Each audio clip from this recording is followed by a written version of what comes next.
Folks, listen. Welcome to another episode of D&M, bringing questions for you that we find interesting. We don't know until the other person says them, bring a mystery to the table for all the generations. Two people from two different backgrounds trying to make sound about the world around us. They both bringing light to the questions they ask. Dina and Michael sliding in your DMs with class. Hey, it's D&M. Hey, it's D&M. D&M. It's D&M. Hey, it's D&M. Hello everybody and welcome back to another episode with Sliding with D&M. This is episode 7 and this week I have cultural and Dina has global. Dina's going to start us off this episode. Hey, how are you? I'm good. How are you? I'm doing well too. Okay, so I have the global question. And so obviously, a big concern for me in general is how we take care of the earth and how we take care of the environment and how we can just make things better, right? Because we only have one earth and it's not getting any younger, people, in the sense. And so I have always kind of been very in tune with, earth and my own personal footprint. Of what I do every day. And prior to actually, when I first decided that when I was going to go to college and when I went to college, I wanted to do something in environmental science. Obviously, it didn't happen. I did not go that route. But, and so I have always kind of been interested in the environment and how we protect our earth and how we kind of do and take care of the environment around us. And so my question for you, is what can you do personally to improve your footprint or how you take care of the earth? And let me say this too, I think with the dramatic weather changes that we've been having lately, for instance, where we live, if you would have been here about a week ago, we had, I don't know how many inches of snow, like a whole ton of snow. And then earlier this week, what was supposed to be quote unquote a dusting wound up actually being 4 to 5 more inches. And then over the last several days, the temperature has been anywhere between the mid 50s to low 60s. And the snow now there is still snow around, but it has melted significantly. So with knowing all of this, like, how can we improve our own footprint? What can we do besides the typical things that we're doing? Yeah, so interesting because I also try to think as much as I can about the environment and what my impact is. I feel like I find myself most often thinking about the environment when I buy new things and they contain plastic because I've done a lot of research about it. And if you don't know, a lot of the plastic that ends up in landfills or in the ocean, it does degrade over time, especially in the ocean because of the sunbeams. It degrades into smaller and smaller pieces. And then marine life eats those small microplastics is what it's called. And they've actually done testing on a lot of different marine animals and found that microplastics are present in their flesh. So when we eat fish from the ocean that have consumed that plastic, we're essentially eating plastic. And they have found that they've done studies on the contents of people's stomachs and what they eat. And they have found microplastics in our stomachs, depending on how much fish you eat and depending on what you eat. So that's something that I think about most often, is just the impact of plastic. Just because there isn't a good way to get rid of it. You know what I mean? Like paper, there's diverse organisms that eat paper, right? It biodegrades. But with plastic, I think the issue is that they don't know how long it's going to be around. They don't know if it'll ever go away, right? So I find myself doing that most often. So I've looked into, for instance, like toothbrushes. They make bamboo toothbrushes with replaceable bristles, right? Really? Cool. Wait a minute. Why did I not know this? I did not know that they made bamboo with replaceable bristles.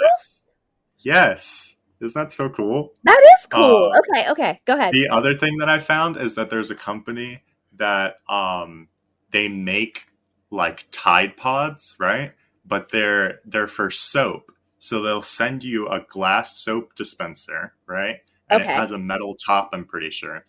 And you add a certain amount of water into the glass bottle and you drop this Tide Pod looking thing into it and give it a good shake and it becomes like soap and it has different scents and stuff, which I think is super cool way to like get rid of plastic and cut down on like our usage, because then you can reuse the same container, but you're only ordering these Tide Pods off the internet, right? I've seen that, and I've also seen that for cleaning products as well, that you can do Yeah, the same thing. I have seen yeah. those. Yeah, so I don't know. I just think stuff like that is super cool. And I find that the majority of those products are made from small businesses and people who really do invest a lot of time and effort into making those products and making them as environmentally friendly as possible. Another thing that I personally have invested in is I recently upgraded my phone. I got a new iPhone and I decided to go with a biodegradable case. It's called a Pila case. They're designed in Kelowna, British Columbia, in Canada, and so they're Canadian designed, and they're made out of plants. So they're these like soft. They're kind of soft. They're kind of like these soft, resembles like a soft plastic or a soft silicone case. But apparently, the company claims that if you throw them in the dirt, the organisms eat them and they're biodegradable, which I think is super cool. So Really? yeah, Wait, yeah, why did I know that you bought this case? I knew that you'd gotten a new iPhone, but I didn't realize you got this fancy case. That sounds yeah, so cool. yeah, yeah. So that's like some of the stuff that I do, and I mean, I don't know, I don't own a car because I'm a college kid, but I feel like I'm all about electric vehicles. You know what I mean? Like Tesla changing the game. Yeah. However, I do feel that there is a very big hurdle that stands in the way of mass consumption of electric vehicles, and I think that is charging them. I don't think there's enough charging stations in the U.S. or in Canada, or anywhere, to be honest. I don't think there's enough charging stations. But the issue is with that is so to make charging stations, there has to be a demand for them, right? Because Yes. they're a big investment and they need usage. So when you don't have enough charging stations, then people are less likely to buy cars, right? So then it's like a Mm-hmm. chicken or the egg situation, like which will come first. So I think there definitely Yeah. needs to be some government intervention into subsidizing the charging stations, because when cars first began, right, when the Model T rolled off the press, somebody had to build gas stations, right? And it wasn't just Yes. private ownership, it was the government that subsidized building gas stations and tried to motivate people to buy cars, right? So I Yes. definitely think that there should be a bigger push, not only from private investors, but also from the government, to make sure that electricity to charge electric vehicles is available for everybody, because not everybody has the ability to charge their car at home. For instance, if you live in an apartment complex, you may not have the ability to charge your car because you may not have somewhere to plug in. However, you may be totally interested in buying an electric car. It saves you so much money. You know, you don't have to pay gas, you don't have to pay oil changes. A lot of the maintenance is cheaper just because it's so simple, right? The parts are so much more simple than a combustion engine. So Yeah. that's my No, take. for sure. I mean, I'm all for people being environmentally friendly, whether you believe in climate change or not. My argument is always like, if you light a fire in your house, right, and the smoke fills up in the room, you know what I mean? You're not going to be able to breathe. It's the Yeah. same thing in the environment. You can't just keep doing what you're doing and polluting the earth, because it just doesn't make sense. Another thing is that all the resources that we're using to make combustion vehicles, like oil and coal, those are all non-renewable Yes. resources. We're going to run out of They're them going to eventually. run out. Yes. Yeah, So I was going to say, whether we're going to run it's out. Like, we're not going to have yeah, them anymore. Yeah, whether it's in my lifetime, whether it's in yours, or whether it's in my great great great grandchildren's lifetime, eventually they're going to run out. It's just a matter of time and how much we use them. So I think the push for renewable resources, like wind and solar and water, I think those are a great option. You know what I mean? Not just for us, but for the future generations who will not have coal and oil and natural gas around in the future. So that's kind of my 2 cents on it. What do you think? So this is my question though. I agree with you 100%. I think we need to find other sources of energy and other sources to power the things that we need to do every day. But why? I guess my question is that why is it still so expensive and still so hard to implement? We have the technology to do it, clearly, right? Mm-hmm. People are Yeah. creating these things. So why can't it be more affordable? Why can't we make it more mainstream and get it out to the public so we have these options? Because it's like you said, we are going to run out of energy sources. You know, Mm-hmm. one that what we have is what we have, and then when it's gone, Yeah. it's gone. So we need to try, I feel, to promote more electric cars and promote more wind energy and solar energy. And yes, I Mm-hmm. know, you see those commercials all the time where people were like, we installed solar panels and we say so this much, but we also got like a tax credit and this kind of break or whatever. And so Yeah. why I just feel like it shouldn't be so expensive to do the things that we all know we need to do. It's science, people. It's pretty Yeah. concrete that we need to do, but yet we still can't seem to do it. Does that make sense? Yeah, I mean, I can try to give my best answer to it, and it might not be completely accurate, but my thought process is just because of the current limitations on the technology. Um, Solar panels used to be like 10, 12 years ago, used to be super, super expensive to produce, right? Like they're sourcing materials from all over the globe, and they were just insanely, insanely expensive to produce because before there was this huge demand uptick in solar panels for residential use, solar panels used to be only made for commercial buildings, right? So they were Mm-hmm. made for places like solar farms in the desert, right?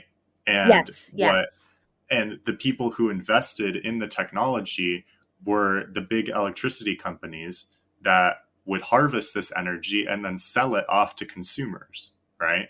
So Mm-hmm. they could afford to take that big hit. However, there has been such a large uptick in demand for people to install solar panels on their roofs at home, and they see so many benefits from it now, right? Like you may, even if you own your solar panels, you may even get a refund back from the electricity company because you put more power into the grid than you actually used. And people see that as a huge benefit, Mm-hmm. which it is. But then again, it is super hard to produce solar panels, especially um, just with the materials needed, the raw materials, just because some of them are so rare. I Okay. know that there is companies that allow you to um, quote unquote rent them. So you basically, they come out and they install the solar panels on your roof, and you don't own the solar panels, but you get the benefits um, from the decrease in electricity costs, but you do pay for the solar panels monthly. Oh, okay. Okay. So that's an option. Of course, if you can afford to own your own solar panels, that would be way better just because you're saving all the money, right? You're not paying monthly for something. Yeah. Um, but I think in the next 10 years, for sure, I think in this decade, by the end of this decade, there's going to be way more electric vehicles and way more infrastructure out there just because people are so excited about the technology, right? Like Tesla, I don't know Mm-hmm. if you know, but Tesla it's not classified as a car manufacturer. They're a tech company. Yes, I So did know that. what yeah, so what they really do is they create new technology, and Tesla is mostly they're mostly known for their vehicles. However, they also make power banks that attach to the side of your house.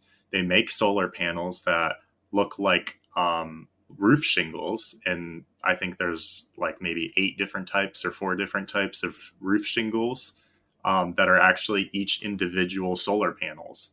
So your Okay. whole roof could become one giant solar panel.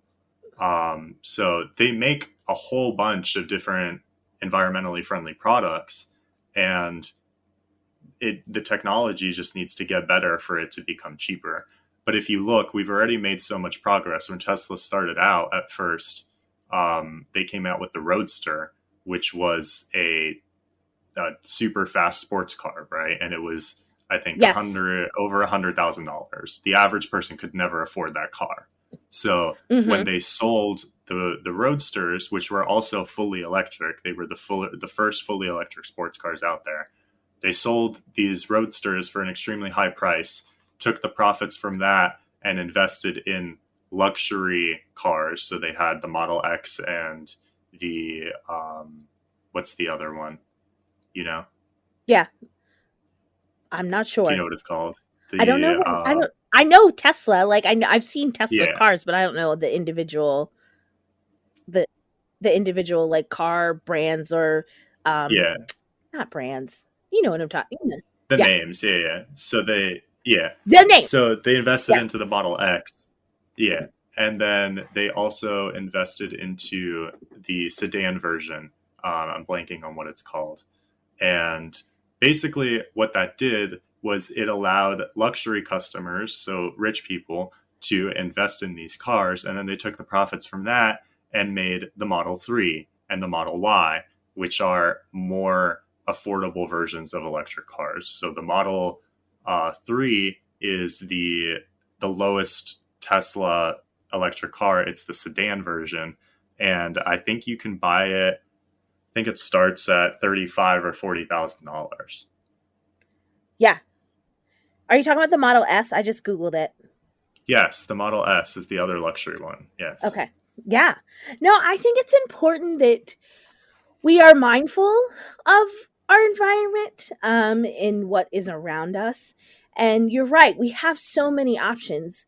It just takes a little bit of research. And so I'm always interested to see what other people are doing to reduce their footprint. I mean, obviously, I drive a gasoline powered car like many people do Hmm. because I have to get to and from work.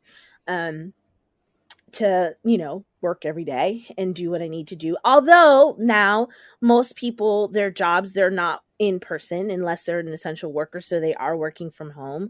I do Hmm. work from home more now than what I did when I first did my job. I was in my office every day, so that has reduced my footprint a little bit. Obviously recycling, we in our local community have recycle that comes weekly, so we recycle pretty much everything that we can. Also, I think too, when same like you, when we are purchasing new things, I always try to be mindful of, do I necessarily need it? The only thing I'm probably not so good about, and this, is I love my shoes. I need Hmm. like fabulous shoes, so I'm constantly buying fabulous shoes, whether or not I need them. Well, no, I do. I need them. It's just you always need fabulous shoes, always and forever. You Um, you do know that the fashion industry is one of the worst for like climate control, right? I do know that. Okay, I do know that. However, I try to buy like shoes that I know are going to be a little bit more eco-friendly. Yes, I Hmm. do try hard to do that. But I'm I sure do. those anthropology shoes are so eco-friendly. Hey, listen, I only no, some of them are. They do have like vegan anthropology shoes. There are some vegan shoes. I have a couple pair of Toms Hmm. that are vegan that I try to like just be conscious of, some of the things that I'm getting. But I think it's important that we only have one earth and we have to take care of it. And you're right. Whether over time, I mean, the earth has been changing. And you can even see with the start of the pandemic where there was whole communities and cities where the smog was just awful. And because now people weren't driving for a long period of time, the air cleared up. Places where animals once inhabited lots of, where it had become, they had kind of moved away, or they hadn't been there, animals repopulation into certain areas came back. So I think it's important that we kind of continue this trend that we're doing, and hopefully we can still do the things that we need to do so we are lessening our own personal footprint. So that's my question. Yeah. Yeah, that was a good My one. I love the environment. thing. I love talking about the environment. No, it's good. Okay, Yeah. should we transition into your question and hear what you have for Yeah. me? Should I be nervous or should So I be? I think that you're going to be very interested in what my question is this week. I think that you'll Okay, enjoy go it. ahead. Lay it on me. Okay. Okay. So I have cultural this week, and I would like to know what punishments you had as a kid, or how you were kept in line as a kid, and like how they culturally tie into that. What And if you want, I punishment? can start. Yeah, I can start and like give you an No. example to like. Okay, how was I punished as a kid? Okay. So I okay. I as a kid, I I can remember maybe counting on one hand the times that like I was punished. Mhm, Now listen, we're going back to way back in the day, like, 70s, 80s. Um I say this, not that my parents were beating me all the time, but I did get beat with a belt. And that's mhm, when I say, like, I can count on one hand. For the most part, I think as a kid, my punishments were, oh, well, you did such and such, so you can't go outside. Like, you can't go hang out with your friends, or you're grounded. yeah, Or they took away something, that I really treasured or, really liked, which is mhm, probably what most parents do today. But I do recall those times that I was in serious trouble when I did serious things. I did get beat with a belt, but I mhm, think, that's it's a generational thing, because that's how they were raised, right? Like you get yeah, a belt or you go get a switch, and like I said, it's not like my parents were beating me all the time. Like I can count on one hand the times that I did get beat with a belt, and it was like mhm, three quick swats and like, okay, go to your room. Like, mhm, but for the most part, um, I think my parents tried to instill in me from the beginning, like, listen, we're going to teach you right. You know how to act right, do right. Right. I mean, that's just yeah, pretty much, I mean, and we were out in public and we started acting crazy, we got the look we got the mom look, like, you better straighten your act up. Cause if you're not, what's going to happen. Right. When we get mhm, home or when we get in the mhm, car. So, but I guess I was pretty much just kind of like a typical kid. I mean, I'm sure I got into trouble like mhm, most kids do, because I think part of childhood is getting into trouble. That's how you learn, mhm, really. You learn, like, I'm not saying you get into trouble all the time, but as kids, like, that's how you learn. You get into trouble and you fail at things, and when you get into trouble, that's how you learn that things are not, that you shouldn't be doing that. I remember it was my daughter. I had made cookies, okay?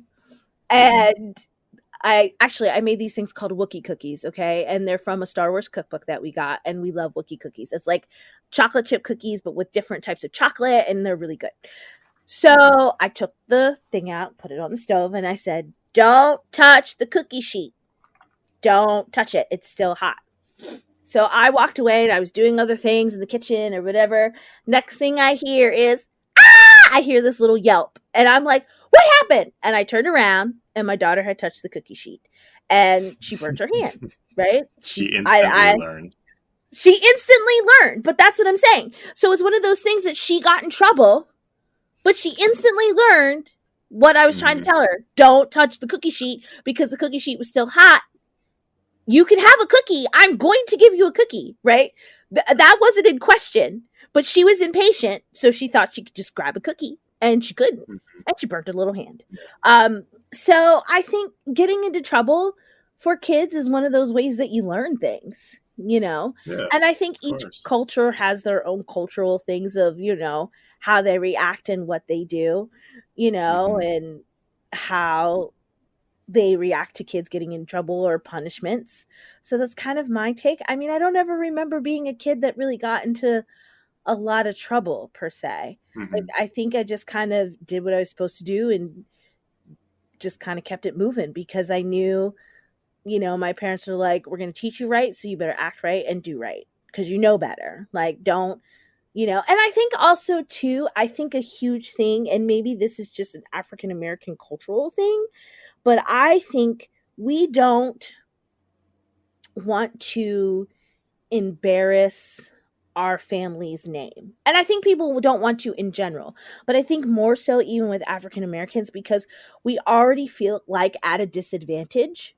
Does that make sense a Yeah. little bit? We No, already feel like I we're at a totally relate to disadvantage. that. It sounds like that's something like my family would say, just because like you really care about what other people in your community think of you, and I think that's Yeah, like an and immigrant thing so as well. I think in my head, and where we live and in our community, I mean, it has definitely become more diversified over time. But Hmm. when my parents first moved here and where they lived, they were the only African American family in the community where they lived at when they first moved to this our area. And so there's kind of you have to represent.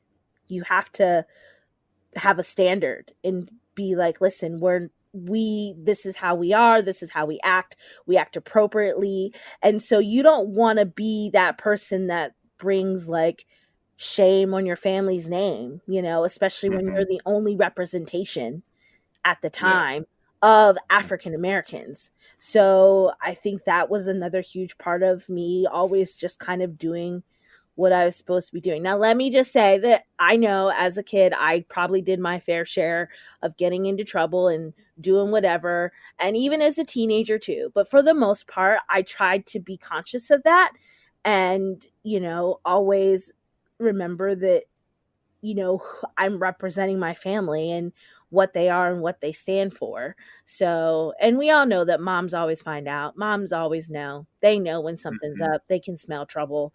So they smell it from like 5 miles away. They can smell it. They know. So, yeah, that's kind of my take. What's your take on it? So I have this distinct memory, and it was definitely like an old school Russian thing to do.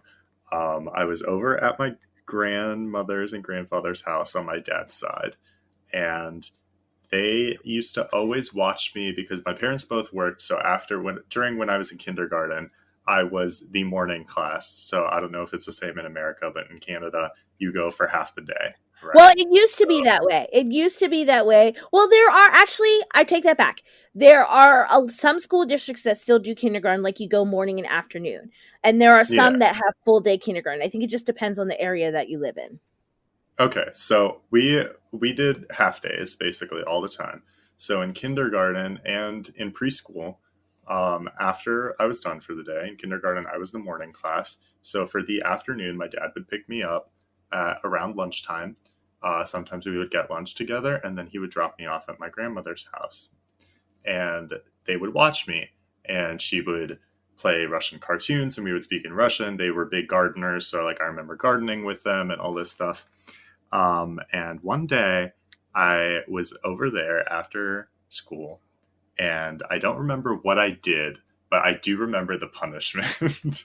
And what the punishment was there was this corner in the living room, and the living room had carpet, and my grandmother poured a little bit of rice in the corner, and I had to kneel on the rice and basically just like sit there for I don't know how long it was.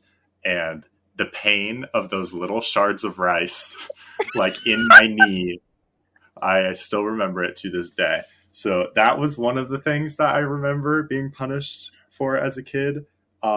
We also have, like, Russian people are really big into, and I think other cultures are like this as well, into telling stories about, like, mythical creatures that are going to get you if you do harm, right? Okay. So we have this witch, okay? Her name is Baba Yaga, okay? Or Baba Oh, Yaga in Russian. Baba Yaga. Yes. Okay. The only reason why I Okay. know what that is for all of you fans out there that watch John Wick, they call him Baba Yaga because he's like the ultimate assassin in John Wick. Anyway, okay, go ahead. But she's really a witch, Yes. though. It's really a witch. Yes. So in Okay. Russian culture, Baba Yaga is the English version. Her name in Russian is Baba Yaga, and what she is she's basically, she's not an evil person in how I understand it. She's not an evil person, but she's not a good person as well, right? So if you if you do bad things, she's kind of like karma, right? Or Okay. like nature. She's just kind of like this all-encompassing creature, right? And the story goes is that um, she her house is in the middle of the woods, okay, and it's this clearing, and the house is this little cottage, and it sits on two chicken legs, okay, and On they're two like chicken big legs? chicken legs. Like chicken Yes, legs? chicken legs. Like chicken legs. Yes, like chicken feet. Like think about a chicken's claw. Like Okay. that's what it sits on, two of those, and it's constantly spinning in this little clearing. Okay. And she comes up to the house and she rides in a mortar and pestle for some reason. And she also has a broom, but she moves the broom to get rid of the tracks that she left from flying in her mortar and pestle. Okay. So when she arrives at the cottage, she says this little phrase that is like akin to, like, you're always turning, now turn your front towards me and turn your back towards the woods and settle down, basically is what she says, and the house settles down.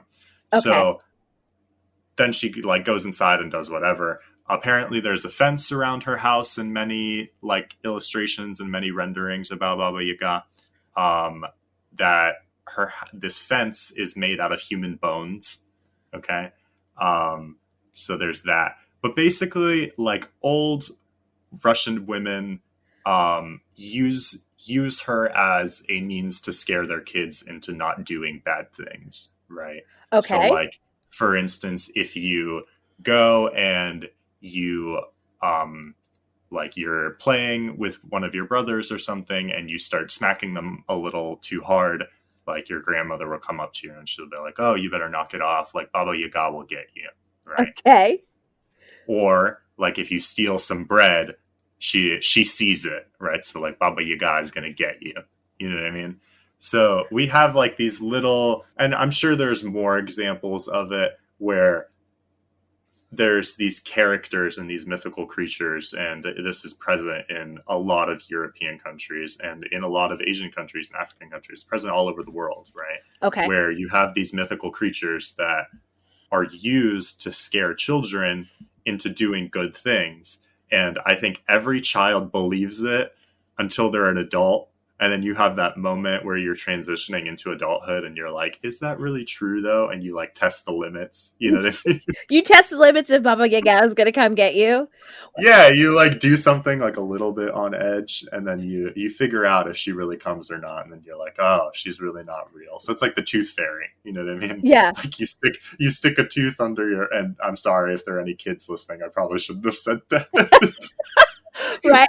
No, listen. But We are the crusher of tooth fairy dreams in this house because mhm. yes, well, I'll tell the story. So I have this I love Lord of the Rings, and so for 1 year for Christmas my husband bought me like this kind of like it's a Lord of the Rings, it's the castle, and oh my gosh, it's where is it In at? Ravenstown. No, it's where the king of Gondor lives. Goodness gracious, I couldn't even think of it. I don't know. I Okay, really have never seen so Game of or Lord of the Rings. I almost said Game of Thrones.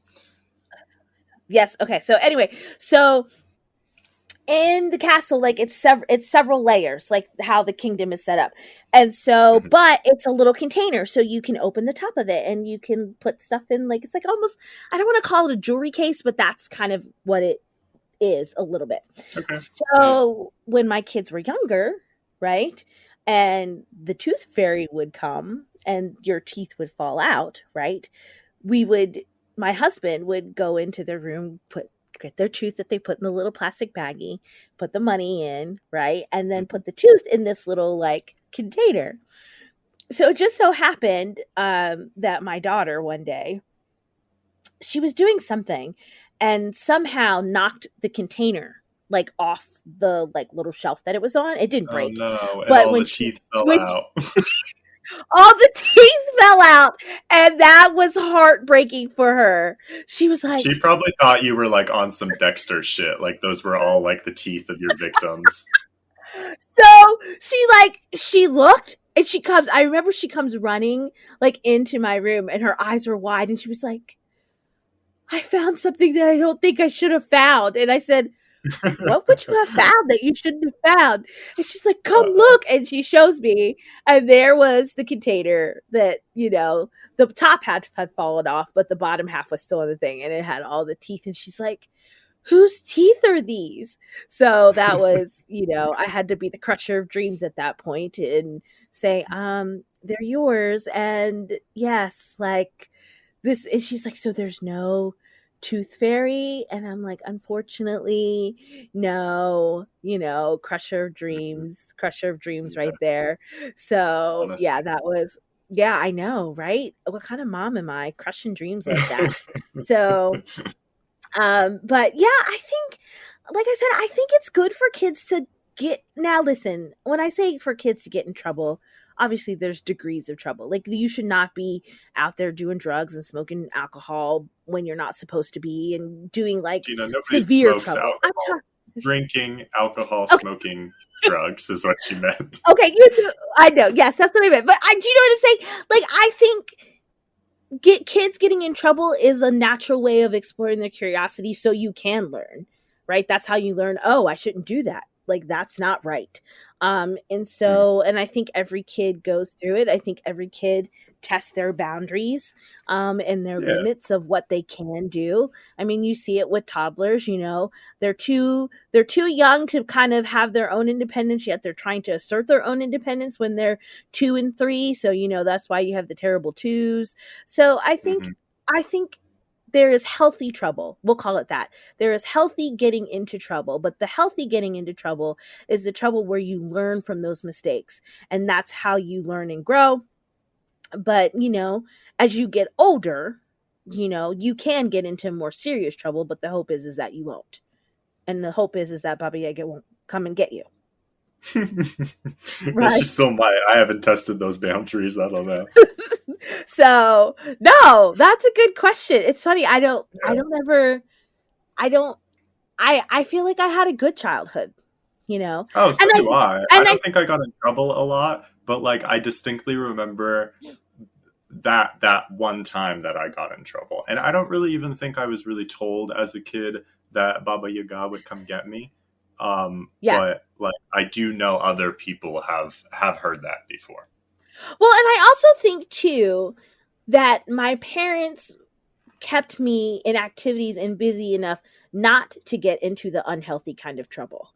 Do you know what I mean? Yeah. I mean, I danced growing up. So, right there, for any of you that take dance or you have danced growing up, if you are seriously into dance, you are pretty much living in the studio from 5 to 9 every night. Monday through Mm, Saturday and Monday through Friday. Saturday, you're there all day from either 9 to 2 or 9 to 3 or 10 to 2 or 10 to 3, pretty much. That's not, and that's just for class and learning stuff. That's not including rehearsal and for shows and things like that. And then sometimes when you get closer to shows, you're even in rehearsal on Sunday. So I think, I was busy enough that I mhm. wasn't getting into the unhealthy trouble because my parents recognized that, oh, she needs things to do. This girl needs things to do.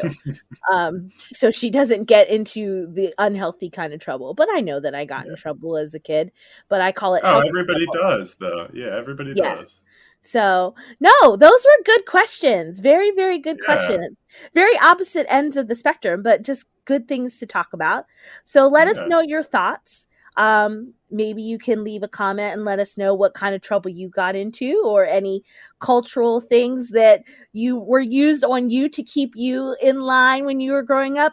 And also, maybe you have products or things that you use that are a little more environmental friendly to help decrease your footprint.